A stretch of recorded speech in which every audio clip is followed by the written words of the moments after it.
భద్రాద్రి కొత్తగూడెం జిల్లా పినపాక నియోజకవర్గ వ్యాప్తంగా ఆదివారం రాత్రి కురిసిన భారీ వర్షంతో పలు చెరువులు ఉధృతంగా ప్రవహిస్తున్నాయి. దీంతో పలు గ్రామాలకు రాకపోకలకు అంతరాయం ఏర్పడింది.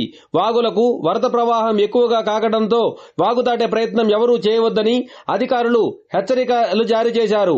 తుమ్మల చెరువు వాగు ఉధృతంగా ప్రవహిస్తుండటంతో అశ్వాపురం గ్రామస్తులు జాగ్రత్తలు తీసుకోవాలని అధికారులు సూచించారు. అలాగే మనుగూరు మండలం సమిసింగారం టేకుల చెట్ల కాలనీలో సైడ్ డ్రైనేజీ చెత్త పేరుకుపోయి ఇళ్లలోకి నీరు వచ్చిందని కాలనీ వాసులు ఆవేదన వ్యక్తం చేస్తున్నారు.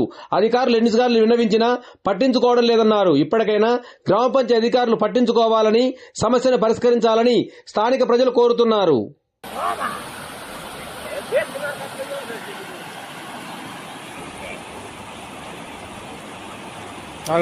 చూడ